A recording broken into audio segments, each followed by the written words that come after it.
ಅವರು ನಿಮ್ಮ adventurous activities ಅದನ್ನ ಇಬ್ರು ತುಂಬಾ ಹೈಕಿಂಗ್ ಮಾಡ್ತೀವಿ. ಸಾಕಷ್ಟು ಒಂದು ವಾಲ್ ಫುಲ್ ಮೆಡಲ್ಸ್ ಇದೆ ಇದ್ರದ್ದು, ಹೈಕ್ ರನ್ನಿಂಗ್ ಎಲ್ಲ.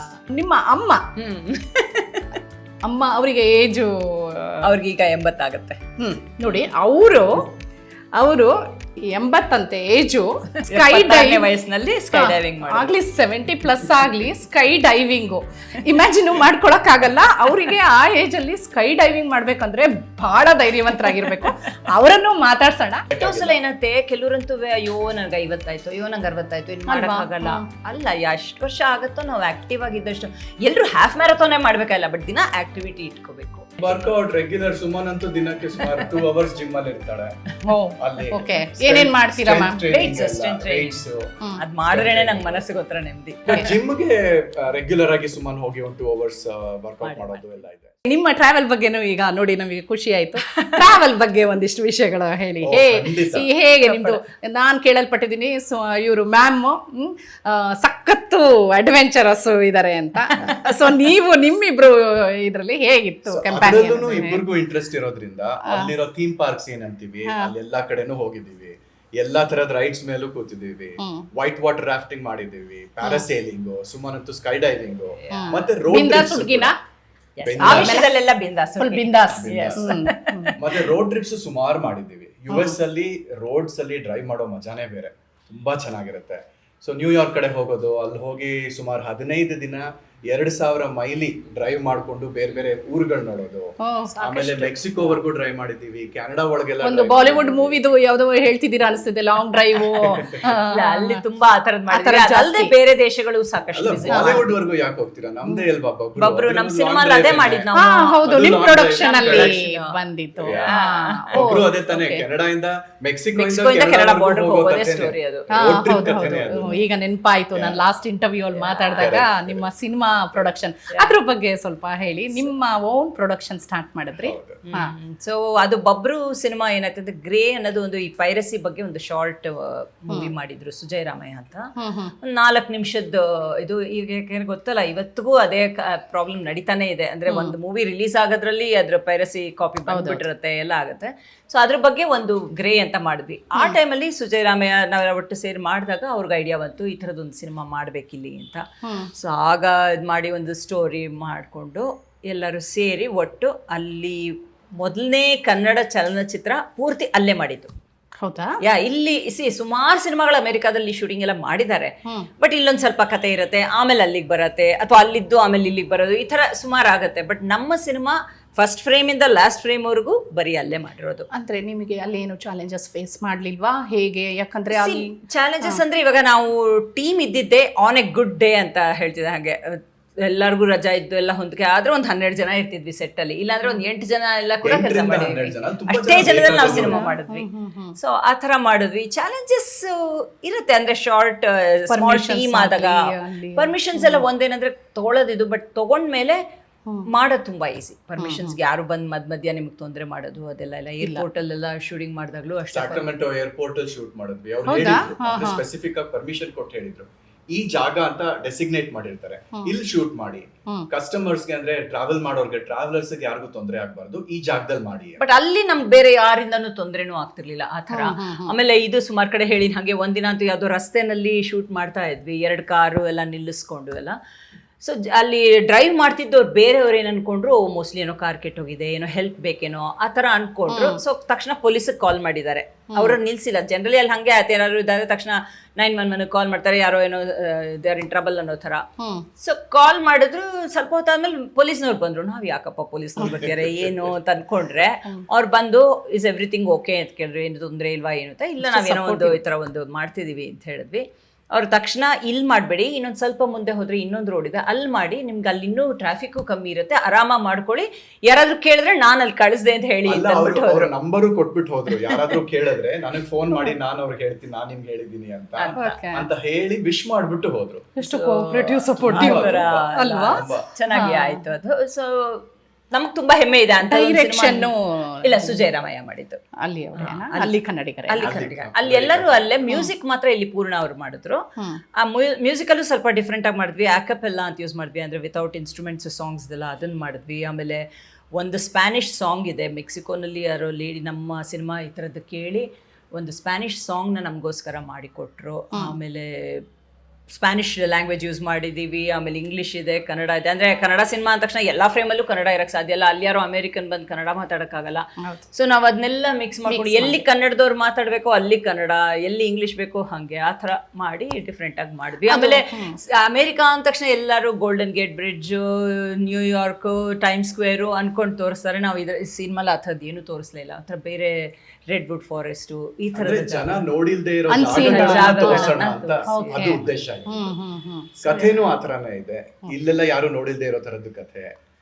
ಅಂದ್ರೆ ಇಲ್ಲಿ ಕೇಳಕ್ಕೂ ಆಗಲ್ಲ, ಯಾರೋ ಇಬ್ರು ಪರಿಚಯ ಇಲ್ದೇ ಇರೋರು ಮೀಟ್ ಮಾಡಿ ಒಟ್ಟಿಗೆ ಕಾರಲ್ಲಿ ಹೋಗೋಣ ಅನ್ನೋದು ಇಲ್ಲಿ ನಡೆಯಲ್ಲ, ಅಲ್ಲಿ ನಡೆಯುತ್ತೆ ಅದು. ಸೊ ಆ ತರದ್ದು ಸ್ಟೋರಿ ಅಲ್ಲಿಗೆ ಆಗೋ ತರದ್ದು ಕನ್ನಡಿಗರು ಮಾಡೋ ತರ ಸಿನಿಮಾ ಅಂತ ಮಾಡಿದ್ವಿ. ಅದು ಸ್ಕ್ರೀನಿಂಗು ಎಲ್ಲ ಆಗ ನೀವು ಇಂಡಿಯಾಗೆ ಬಂದಿದ್ರಿ. 2019 ರಿಲೀಸ್ ಮಾಡಿದ್ದು ಸಿನಿಮಾ. ಓಕೆ. ಸೊ ನೀವು ನಿಮ್ಮದೇ ಆದ ಒಂದು ಪ್ರೊಡಕ್ಷನ್ ಹೌಸು ಸ್ಟಾರ್ಟ್ ಮಾಡಿ ಸಿನಿಮಾನು ಫಿಲ್ಮ್ ಮೇಕಿಂಗಲ್ಲೂ ತೊಡಗಿಸ್ಕೊಂಡಿದ್ರಿ. ಮತ್ತೆ ಬಹಳಷ್ಟು ಅಲ್ಲಿ ಕನ್ನಡ ಸಂಘಟನೆಗಳು ಇದೆ ಅನ್ಸುತ್ತೆ, ಅದರಲ್ಲೂ ನೀವಿಬ್ರು ನಮ್ಮ ಸುಮಾರಿಗೆ ಎಲ್ಲ ಕಡೆನೂ ಇದೆ ಕನ್ನಡ ಸಂಘಗಳು. ಸೊ ನಾವಿರೋ ಜಾಗ ಸ್ಯಾಕ್ರಮೆಂಟೋ ಅಂತ, ಅಂದ್ರೆ ಫಾಲ್ಸಮ್ ಅಂತ, ಸ್ಯಾಕ್ರಮೆಂಟೋ ಕ್ಯಾಲಿಫೋರ್ನಿಯಾ ಸ್ಟೇಟ್ಗೆ ಸ್ಯಾಕ್ರಮೆಂಟೋ ಕ್ಯಾಪಿಟಲ್. ಅಲ್ಲಿಂದ ಒಂದು 15 ಮೈಲಿ ದೂರದಲ್ಲಿ ಫಾಲ್ಸಮ್ ಅಂತ ಅಲ್ಲಿರೋದು ನಾವು. ಸೊ ನಮ್ಮಲ್ಲೂ ಸ್ಯಾಕ್ರಮೆಂಟೋ ಕನ್ನಡ ಸಂಘ ಅಂತ ಇದೆ. ಸೊ ಅಲ್ಲಿ ನಮ್ದೆಲ್ಲ ಚಟುವಟಿಕೆಗಳಿರುತ್ತೆ ಸಾಕಷ್ಟು. ಪ್ರತಿಯೊಂದು ಸಂಕ್ರಾಂತಿನೂ ಮಾಡ್ತೀವಿ. ಅದಕ್ಕೆ ಮುಂಚೆ ಆ್ಯಕ್ಚುಲಿ ಫಸ್ಟ್ ನಮ್ಮ ವರ್ಷದ ಪ್ರಾರಂಭ ಆಗೋದೇ ಭಕ್ತಿ ಲಹರಿ ಅಂತ ಒಂದು ಭಕ್ತಿ ಗೀತೆಗಳೆಲ್ಲ ದಾಸ ಪುರಂದರ ಶರಣ ಸಾಹಿತ್ಯ ಎಲ್ಲರದ್ದು ತಗೊಂಡು ಒಂದು ಕಾರ್ಯಕ್ರಮ ಮಾಡ್ತೀವಿ. ಆಮೇಲೆ ಯುಗಾದಿ ಮಾಡ್ತೀವಿ, ಪಿಕ್ನಿಕ್ ಮಾಡ್ತೀವಿ, ಅಂದರೆ ಕ್ಯಾಂಪಿಂಗ್ ಎಲ್ಲ ಮಾಡ್ತೀವಿ. ಸೊ ರಾಜ್ಯೋತ್ಸವ ಅಂತೂ ಚೆನ್ನಾಗೇ ಮಾಡ್ಕೋತೀವಿ. ಅದಲ್ಲದೆ ಇವಾಗ ಸೇರ್ತಾ ಇರ್ತೀವಿ. ಪ್ಲಸ್ ಫ್ರೆಂಡ್ ಸರ್ಕಲ್ಲು ಅಷ್ಟೇ, ತುಂಬ ಜನ ಕನ್ನಡಿಗರಿದ್ದಾರೆ.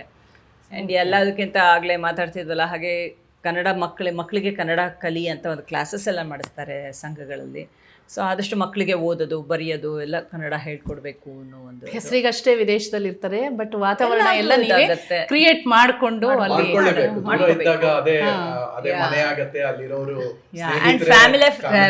ಫ್ಯಾಮಿಲಿ ಆಗ್ತಾರೆ. ಸೊ ನಮ್ಮ ದೊಡ್ಡ ನೆಟ್ವರ್ಕ್ ಇದೆ ಫ್ರೆಂಡ್ಸು, ಕಷ್ಟ ಸುಖ ಎಲ್ಲದಕ್ಕೂ ಆ ಫ್ರೆಂಡ್ಸೇ ಅಲ್ಲಿ ಅಲ್ವಾ ಮೇನ್. ಸೊ ಅಲ್ಲಿನೂ ನೀವು ಅಲ್ಲಿ ಲೈಫ್ ಸ್ಟೈಲು ನಿಮಗೆ ಹೊಂದಿಕೊಳ್ಳುತ್ತೆ, ಎರಡು ತರ ಚೆನ್ನಾಗಿ ಒಗ್ಬಿಟ್ಟಿದೆ. ಸೊ ಇಲ್ಲಿ ಬಂದಿದ್ದಾಗ ಇಲ್ಲಿ ತರ ಇರೋದು, ಅಲ್ಲಿದ್ದಾಗ ಅಲ್ಲಿ ತರ ಇರೋದು ಅಷ್ಟೇ. ಅಲ್ಲೂ ಇದೆ ನಮ್ಮನೆ, ಇಲ್ಲೂ ಇದೆ ನಮ್ಮನೆ ಅಂತ ಅಷ್ಟೇ.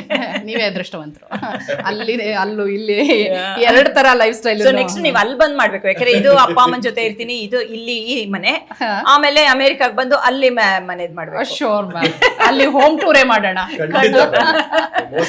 ಹೋಮ್ ಟೂರು ನಿಮ್ಮ ಅಡ್ವೆಂಚರಸ್ ಆಕ್ಟಿವಿಟೀಸ್, ಅದನ್ನ ಇಬ್ರು ತುಂಬಾ ಹೈಕಿಂಗ್ ಮಾಡ್ತೀವಿ. ಸಾಕಷ್ಟು ಒಂದು ವಾಲ್ ಫುಲ್ ಮೆಡಲ್ಸ್ ಇದೆ ಇದ್ರದ್ದು, ಹೈಕ್ ರನ್ನಿಂಗ್ ಎಲ್ಲ ತುಂಬಾ ಸ್ಪೋರ್ಟಿವ್ ಆಗಿದ್ದೀರಾ ಅನ್ಸುತ್ತೆ. ಅಲ್ಲಿ ಮ್ಯಾರಥಾನ್ ಅದ್ರ ರಿಲೇಟೆಡ್ ನಾವು ಪೋಸ್ಟ್ಗಳು ನೋಡ್ತಾ ಇರ್ತೀವಿ.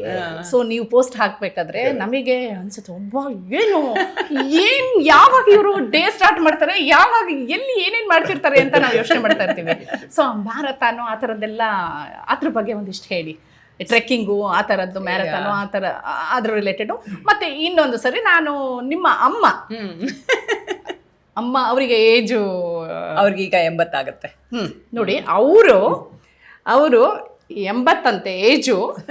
ಸ್ಕೈ ಡೈವಿಂಗ್ ವಯಸ್ಸಿನಲ್ಲಿ ಸ್ಕೈ ಡೈವಿಂಗ್ ಆಗ್ಲಿ 70+ ಆಗ್ಲಿ ಸ್ಕೈ ಡೈವಿಂಗು ಇಮ್ಯಾಜಿನ್ ಮಾಡ್ಕೊಳಕ್ ಆಗಲ್ಲ. ಅವರಿಗೆ ಆ ಏಜ್ ಅಲ್ಲಿ ಸ್ಕೈ ಡೈವಿಂಗ್ ಮಾಡ್ಬೇಕಂದ್ರೆ ಬಹಳ ಧೈರ್ಯವಂತರಾಗಿರ್ಬೇಕು. ಅವರನ್ನು ಮಾತಾಡ್ಸೋಣ. ಅದಕ್ಕಿಂತ ಮುಂಚೆ ನೀವು ಅದ್ರ ಬಗ್ಗೆ ನಿಮ್ಮ ಅಡ್ವೆಂಚರಸ್ ಆಕ್ಟಿವಿಟೀಸ್, ಮ್ಯಾರಥಾನು, ರನ್ನಿಂಗ್ ಶುರುವಾಗಿದೆ ಇವಾಗ. ಸುಮಾರು ಕಡೆ ಹೇಳ್ಬಿಡಿದೆ ಹಂಗೇನೆ. ನಾನ್ ಮುಂಚೆ ಚಿಕ್ಕ ವಯಸ್ಸಿಂದನೂ ನಾನು ಸ್ಪೋರ್ಟ್ಸ್ ಸೆಕ್ಷನ್ ನೋಡ್ತಾ ಇರ್ಲಿಲ್ಲ, ಅಂದ್ರೆ ನಂಗೆ ಇಂಟ್ರೆಸ್ಟೇ ಇರ್ಲಿಲ್ಲ, ಬರೀ ಹಾಡು ಇದು. ಆಮೇಲೆ ಆಕ್ಟಿಂಗ್ ಶುರುವಾಯ್ತು, ಹಂಗೆ ತೆಗೆದಿರ್ತಿದ್ದೆ. ಅಂದ್ರೆ ಯಾವತ್ತೂ ಅದ್ರ ಬಗ್ಗೆ ಎಲ್ಲ ಇಂಟ್ರೆಸ್ಟೇ ಇರ್ಲಿಲ್ಲ. ಅದೇ ಅಲ್ಲಿ ಹೋದಾಗ ನಾನು ನಮ್ಮ ಕಮ್ಯುನಿಟಿ ಕಾಲೇಜ್ ಅಂತ ಇರುತ್ತೆ, ಅಲ್ಲಿ ಬೂಟ್ ಕ್ಯಾಂಪ್ ಫಿಟ್ನೆಸ್ ಕ್ಲಾಸ್ ಅಂತ ತಗೊಂಡೆ. ಅಲ್ಲಿ ಮಾತೆತ್ತಿದ್ರೆ ಓಡೋದು, ಒಂಚೂರು ವಾರ್ಮ್ ಅಪ್ ಹಿಂಗ್ ಒಂದ್ ರೌಂಡ್ ಹೋಗಿ ಬನ್ನಿ, ಕೂಲ್ ಡೌನ್ ಒಂದ್ ರೌಂಡ್ ಹೋಗಿ ಬನ್ನಿ. ನನಗೋ ಇಲ್ಲಿಂದ ಅಷ್ಟು ದೂರ ಓಡಕ್ ಆಗ್ತಾ ಇರ್ಲಿಲ್ಲ. ಸೊ ಒಂದಿನ 1 ಮೈಲಿ ಓಡಿ ಅಂದ್ರು. ಆ 1 ಮೈಲಿ ಅವತ್ತು ನನಗೆ ಮ್ಯಾರಥಾನ್ ಓಡ್ದಷ್ಟೇ ಅನುಭವ. 1 ಮೈಲಿ ಅಂಡ್ ಕ್ಲಾಸಲ್ಲಿ ಎಲ್ಲರೂ ಫಸ್ಟ್ ಮುಗಿಸ್ಬಿಟ್ರು. ಎಲ್ಲ ಅಲ್ಲಿ ಕಮ್ಯುನಿಟಿ ಕಾಲೇಜಲ್ಲಿ ಏನಾಯ್ತು, ಎಲ್ಲ ಏಜ್ನವರು ಇರ್ತಾರೆ ಕ್ಲಾಸ್ನಲ್ಲಿ. ನನಗಿಂತ ವಯಸ್ಸಾದವರು ಇರ್ತಾರೆ, ನನಗಿಂತ ಚಿಕ್ಕವರು ಇರ್ತಾರೆ. ಆ ಥರ ಒಂದು ಮಿಕ್ಸ್ ಆಫ್ ಇದಿರುತ್ತೆ. ಅವರೆಲ್ಲ ಮುಗಿಸಿ ನನಗೆ ಕಾಯ್ತಾ ಇದ್ರು ಅಂಡ್ ಕೆಲವರು ವಾಪಸ್ ಬಂದು ನನಗೆ ಚಿಯರ್ ಮಾಡ್ಕೊಂಡು ನನ್ನ ಜೊತೆ ಓಡಿ ಒಂಥರ 1 ಮೈಲಿ ಮ್ಯಾರಥಾನ್ ಫೀಲ್ ಇತ್ತು. ಆಮೇಲೆ ಮನೆಗೆ ಹೋಗಿ ಇವ್ನಿಗೆ ಹೇಳಿದೆ ಹಿಂಗೆ ಈ ಥರ ಇವತ್ತು 1 ಮೈಲಿ ಓಡಿದೆ ಅಂತೆಲ್ಲ. ಅದೇ ಟೈಮಲ್ಲಿ ಯಾವುದು ಹಾಫ್ ಮ್ಯಾರಥಾನ್ದು ಎಲ್ಲ ನಡೀತಾ ಇತ್ತು. ಸೊ ನಾನು ಇವನು ಡಿಸೈಡ್ ಮಾಡಿ ಇವನು ಸ್ಕೂಲ್ ಡೇಸ್ ಅಲ್ಲೆಲ್ಲ ಓಡ್ತಿದ್ದ, ಬಟ್ ಬಿಟ್ಬಿಟ್ಟಿದ್ದ ಆ ಟೈಮಲ್ಲಿ ಅವಾಗೆಲ್ಲ ಇರ್ತಿತ್ತಲ್ಲ ಅದೆಲ್ಲ ಓಡ್ತಿದ್ದೆ. ಸ್ಪ್ರಿಂಟ್ ಕೆಲವು ಸತಿ ಮಾಡ್ತಿದ್ದೆ, ಆಮೇಲೆ ಬಿಟ್ಟು ಹೋಗಿತ್ತು. ಸೊ ಇದು ನಂದು ಹಂಗಾಯ್ತಲ್ಲ, ಇವ್ನಿಗೆ ಅನ್ನಿಸ್ತು. ಸೊ ಇಬ್ರು ಟ್ರೈನಿಂಗ್ ತಗೊಳ್ಳೋಣ ಮಾಡೋಣ ಅಂತ. ಸೊ ಜಾಯ್ನ್ ಆದ್ವಿ. ಒಂದು ಟ್ರೈನಿಂಗ್ ಗ್ರೂಪ್ ಇತ್ತು, ಅಲ್ಲಿ ಜಾಯ್ನ್ ಆಗಿ 3 ಮಂತ್ಸಲ್ಲಿ ನಮ್ದು ಫಸ್ಟ್ ಹಾಫ್ ಮ್ಯಾರಥಾನ್ ಅಂದ್ರೆ ಶುರು ಮಾಡಿ ಯೋಚನೆ ಮಾಡಿ ಗ್ರೂಪ್ ಜಾಯಿನ್ ಆಗಿ ಟ್ರೈನಿಂಗ್ ಶುರು ಮಾಡಿ 3 ತಿಂಗಳಲ್ಲಿ 21 ಕಿಲೋಮೀಟರ್ ಮ್ಯಾರಥಾನ್. ಸೊ ಅವತ್ತು ನಿಜವಾಗ್ಲೂ ಒಂಥರ ಹೆಮ್ಮೆ ಫೀಲಿಂಗ್, ಅಂದ್ರೆ ಯಾವತ್ತೂ ಇಮ್ಯಾಜಿನೇ ಮಾಡ್ಕೊಳ್ದಿರುವಂಥದ್ದು ಮಾಡಕ್ಕಾಯ್ತು ಅನ್ನೋದು ಒಂದು ಖುಷಿ ಆಯ್ತು. ಇನ್ಫ್ಯಾಕ್ಟ್ ಆ ಟೈಮಲ್ಲೇ ಈಗ ನಮ್ಮ ಅಮ್ಮನ ವಿಷಯ ಹೇಳಿದ್ರಲ್ಲ, ನಮ್ಮ ಅಮ್ಮಂದು ಅದೇ ಫಸ್ಟ್ ಹಾಫ್ ಮ್ಯಾರಥಾನ್. ಅವ್ರು ಇಲ್ಲಿಂದ ಬಂದಿದ್ರು US-ಗೆ ಅಂಡ್ ನಾವಿಬ್ರು ಸೈನ್ ಅಪ್ ಮಾಡ್ತಿದ್ವಿ, ಟ್ರೈನ್ ಮಾಡ್ತಿದ್ವಲ್ಲ. ಸೈನ್ ಅಪ್ ಮಾಡಿ ಅವರು ನಾನು ಮಾಡ್ಬೋದಾ ಅಂದ್ರು. ನಾವಂದ್ವಿ ಅದು 13 ಮೈಲಿ ಅಂದ್ರೆ 21 ಕಿಲೋಮೀಟರ್ ಅಮ್ಮ ಅಂತ. ಸರಿ ಇಲ್ಲ ನಾನು ಟ್ರೈ ಮಾಡ್ತೀನಿ ಇದ್ರು. ನಮ್ಮ ಅಣ್ಣನ ಮನೆ ಹತ್ರ ಒಂದು ಲೇಕ್ ಇತ್ತು. ಅದು ಅದಕ್ಕೆ ಮುಂಚೆ ಅವರು ತುಂಬಾ ನಡೀತಾ ಇದ್ರು. ಏನೋ ಮಾಡಿದೆ ನಾನು ಮಾಡ್ತೀನಿ ಅಂದಿದ್ದಲ್ಲ. 5 ಮೈಲಿ 6 ಮೈಲಿ ದಿನ ನಡೀತಾ ಇದ್ರು ಅವರು. ಅಷ್ಟ್ ನಡೀತಿದ್ದವ್ರು ನಾವು ಮಾಡ್ತಿದೀವಲ್ಲ, ನಾನ್ ಯಾತಕ್ ಮಾಡ್ಬಾರ್ದು ಅಂತ ಹೇಳಿದ್ವಿ. ನಿಮ್ಗೆ ಅಲ್ಲಿ 21 ಕಿಲೋಮೀಟರ್ ಅಂದ್ರೆ 13 ಮೈಲಿ ಎಲ್ಲ ಆಗತ್ತೆ, ನೀವು 5-6 ಮೈಲಿ ಮಾಡ್ತಿದ್ದೀರಾ. ಅವರು ಯಾವಾಗ್ಲೂ ಏನ್ ಹೇಳಿದ್ರು ಅದೊಂಥರ ಚಾಲೆಂಜ್ ತಗೊಳ್ಳೋ ಸ್ವಭಾವ. ಯಾಕಾಗಲ್ಲ, ನಂಗೆ ಯಾಕಾಗಲ್ಲ, ಸರಿ ಹಂಗಿದ್ರೆ ಒಂದ್ ಕೆಲಸ ಮಾಡಿ. ನನಗೆ ಅಲ್ಲಿ ಮನೆ ಹತ್ರ ಸುಮ್ಮನೆ ಹೇಳ್ತಿದ್ಲಲ್ಲ, ಒಂದು ಲೇಕ್ ಅಣ್ಣನ ಮನೆ ಹತ್ರ, ಅಲ್ಲಿ 2 ಮೈಲಿದ್ದು ಲೂಪ್ ಇದೆ. ನಾವ್ ಹೇಳಿದ್ವಿ ಅಲ್ಲಿ ನೀವು 5 ಲೂಪ್ ಮಾಡ್ಬೇಕು, 6 ಲೂಪ್ ಮಾಡ್ಬೇಕು, 12 ಮೈಲಿ ಆಗುತ್ತೆ. ಸೊ 13 ಮೈಲಿ ಇನ್ನೊಂದು ಅದು ನೀವು ಮಾಡಿದ್ರೆ ನಿಮ್ಮನ್ನ ಇದಕ್ಕೆ ಇವೆಂಟ್ ಸೈನ್ ಅಪ್ ಮಾಡ್ತೀವಿ ಅಂತ. 1.5 ತಿಂಗಳೇನೋ ಅವ್ರು ರೆಗ್ಯುಲರ್ ವಾಕ್ ಮಾಡ್ತಿದ್ರು. ಆಮೇಲೆ ಒಂದಿನ ಬನ್ನಿ ಹೋಗೋಣ ಅಂದ್ರು. ಸರಿ ಕರ್ಕೊಂಡು ಹೋದ್ರು, ಆರಾಮಾಗಿ ಮಾಡಿದ್ರು. ಸೊ ನಾವು ಸುಮ್ನೆ ಚುಪ್ ಅಂತ ಹೋಗಿ ಅವ್ರಿಗೆ ಸೈನ್ ಅಪ್ ಮಾಡಿದ್ರು. ಅಂಡ್ ಅಲ್ಲಿ ಅವರು ಅವ್ರ ಏಜ್ ಕ್ಯಾಟಗರಿಲಿ ಫಸ್ಟ್ ಹಾಫ್ ಮ್ಯಾರಥಾನ್ಗೆ ಸೆಕೆಂಡ್ ಬಂದಿದ್ರು ಅವರು, ಅವ್ರ ಏಜ್ ಕ್ಯಾಟಗರಿನಲ್ಲಿ. ಸೊ ಅವತ್ತಿಂದ ಅವ್ರದ್ದು ಶುರುವಾಯ್ತು, ಅವ್ರ ಜರ್ನಿ ಅಲ್ಲಿ ಶುರು ಆಯ್ತು, ನಮ್ ಜರ್ನಿ ಅಲ್ಲಿ ಶುರು ಆಯ್ತು. ಅವರು ಕಂಟಿನ್ಯೂಸ್ ಆಗಿ ಮಾಡ್ತಿದ್ದಾರೆ. ಸುಮಾರು ಒಂದು 31-32 ಹಾಫ್ ಮ್ಯಾರಥಾನ್ಗಳು ಮಾಡಿದ್ದಾರೆ, 21 ಕಿಲೋಮೀಟರ್. ಅಂಡ್ ಈ ಸಲ US ಬಂದಾಗ ಒಂದಿನ ಅಂತೂ 21 ಮೈಲಿ ಇದು ಒಂದು ವಾಕ್ ಮಾಡಿದ್ರು, 21 ಮೈಲಿ. ಸೊ ನೋಡಿ, ನೀವುಗಳು ಆ ಮ್ಯಾರಥಾನ್ ಅಲ್ಲಿ ನಿಮ್ಮಿಂದ ಇನ್ಸ್ಪೈರ್ ಅಂದ್ರೆ ನಿಮ್ಮ ಅಮ್ಮ ಅವರ ಆ ಕರೇಜ್ ನೋಡಿದ್ರೆ ಹೇಳ್ತಿರೋದು ಯಾಕೆ ಅಂತ ಹೇಳಿದ್ರೆ, ಬೇರೆಯವ್ರಿಗೂ ಇದೊಂಥರ ಸ್ಫೂರ್ತಿ. ಬೇರೆಯವರು ಇನ್ಸ್ಪೈರ್ ಆಗ್ಬೇಕು ಇದರಿಂದ. ಎಲ್ಲರೂ 13 ಮೈಲಿ 21 ಕಿಲೋಮೀಟರ್. ಬಿಕಾಸ್ ಎಷ್ಟೋ ಸಲ ಏನತ್ತೆ, ಕೆಲವರಂತೂ ಅಯ್ಯೋ ನನ್ಗೆ 50 ಆಯ್ತು, ಅಯ್ಯೋ ನಂಗೆ 60 ಆಯ್ತು, ಇನ್ ಮಾಡಕ್ಕಾಗಲ್ಲ. ಅಲ್ಲ, ಎಷ್ಟು ವರ್ಷ ಆಗತ್ತೋ ನಾವು ಆಕ್ಟಿವ್ ಆಗಿದ್ದಷ್ಟು. ಎಲ್ಲರೂ ಹಾಫ್ ಮ್ಯಾರಥಾನೇ ಮಾಡ್ಬೇಕಲ್ಲ, ಬಟ್ ದಿನ ಆಕ್ಟಿವಿಟಿ ಇಟ್ಕೋಬೇಕು, ಅದು ತುಂಬಾ ಮುಖ್ಯ. ಸೊ ನಮ್ ಕೈಲಿ ಆಗಲ್ಲ ಅನ್ನಕ್ಕಿಂತ ಪ್ರಯತ್ನ ಪಡಬೇಕು ಖಂಡಿತ. ಸೊ ನಿಮ್ಮಿಬ್ರು ಫಿಟ್ನೆಸ್ ಸೀಕ್ರೆಟ್ ಇದೆನಾ? Workout regular. ಸುಮನ್ ಅಂತೂ ದಿನಕ್ಕೆ ಸುಮಾರು 2 ಅವರ್ಸ್ ಜಿಮ್ ಅಲ್ಲಿ ಇರ್ತಾಳೆ. ಅಲ್ಲಿ ಏನೇನ್ ಮಾಡ್ತೀರಾ? ಅದ್ ಮಾಡಿದ್ರೇನೆ ನಂಗೆ ಮನಸ್ಸಿಗೆ ಒಂಥರ ನೆಮ್ಮದಿ. ಇಬ್ರದ್ದು ರನ್ನಿಂಗ್ ಇದೆ ವಾರಕ್ಕೆ. ಜೊತೆ ಇಲ್ಲ ಬೇರೆ ಬೇರೆ ಜೊತೆಯಲ್ಲಿ ಆಗಲ್ಲ, ಯಾಕಂದ್ರೆ ನಮ್ಮ ಪೇಸ್ ಬೇರೆ ಇರತ್ತಲ್ಲ. ಒಟ್ಟಿಗೆ ಶುರು ಮಾಡ್ತೀವಿ, ಬೇರೆ ಬೇರೆ ಪೇಸ್ ಇರುತ್ತೆ. ಸ್ಟಾರ್ಟ್ ಮಾಡಿ ಕೊಟ್ಬಿಡೋದು ಅಷ್ಟೇ. ಜಿಮ್ಗೆ ರೆಗ್ಯುಲರ್ ಆಗಿ ಸುಮ್ಮನೆ ಹೋಗಿ 1-2 ಅವರ್ಸ್ ವರ್ಕೌಟ್ ಮಾಡೋದು ಎಲ್ಲ ಇದೆ. ಸೊ ಆ ಆಕ್ಟಿವಿಟೀಸ್ ಎಲ್ಲ ಇದೆ. Fitness, healthy eating. ಡಯಟ್ ಅಂತ ನಾ ಹೇಳಲ್ಲ, ಆದಷ್ಟು ಹೆಲ್ದಿ ಈಟಿಂಗ್ ಅಷ್ಟೇ. ಓಕೆ, ಆ ತರ ಸ್ಟ್ರಿಕ್ಟ್ ಡಯಟ್ ಅಂತಲ್ಲ, ಪೋರ್ಷನ್ ಕಂಟ್ರೋಲ್ ಅಂಡ್ ಆದಷ್ಟು ಒಳ್ಳೆ. ನನ್ನ ಸೋಷಿಯಲ್ ಮೀಡಿಯಾ ಪೋಸ್ಟ್ ಗಳು ನೋಡಿದ್ರೆ ನೀವು ಈ ಪ್ರಶ್ನೆನೇ ಕೇಳಲ್ಲ. ಪ್ರತಿದಿನ ಒಂದ ವಿದ್ಯಾರ್ಥಿ ಭವನ ಎಲ್ಲೋ ಹೋಗಿ ಅಂದ್ರೆ ಓಡಿ, ಅಂದ್ರೆ 10 ಕಿಲೋಮೀಟರ್ ಅಷ್ಟು ಓಡಿ ಅಲ್ಲಿ ಹೋಗಿ ತಿಂಡಿ ತಿನ್ಕೊಂಡ್ ಬರೋದು ಮಜಾ ಕೊಡುತ್ತೆ. ಬೆಂಗಳೂರಿಗೆ ಬಂದಾಗ ಅದು ಮಾಡ್ಲೇಬೇಕು. ಅಲ್ಲ, ಬೆಂಗಳೂರು ಬಂದಾಗ ಸ್ವಲ್ಪ ಮಟ್ಟಿಗೆ, ಇವಾಗ ಮೊನ್ನೆನೂ ಎಲ್ಲ ಫ್ರೆಂಡ್ ಜೊತೆ ಬ್ರೇಕ್ಫಾಸ್ಟ್ ಹೋಗ್ಬೇಕಿದ್ ಬೆಳಗ್ಗೆ.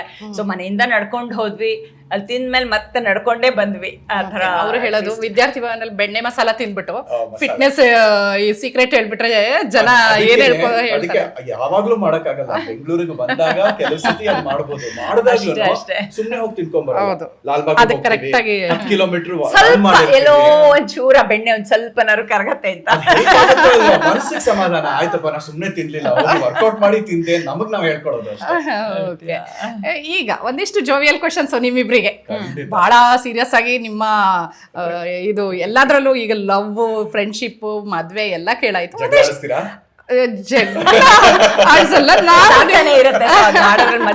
ಅಲ್ವಾ, ನೀವೇನ್ ಹೇಳ್ತೀರಾ? ಲವ್ ಅಂದ್ರೆ ಏನ್ ಡಿಫೈನ್ ಮಾಡ್ತೀರಾ?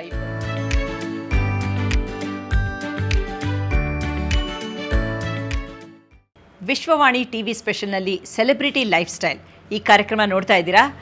ಇದು ಮತ್ತು ಇದೇ ಥರದ ಅನೇಕ ಮನರಂಜನಾ ಕಾರ್ಯಕ್ರಮಗಳನ್ನ ನೋಡಿ ವಿಶ್ವವಾಣಿ TV ಸ್ಪೆಷಲ್ನ ಲೈಕ್ ಮಾಡಿ, ಸಬ್ಸ್ಕ್ರೈಬ್ ಮಾಡಿ.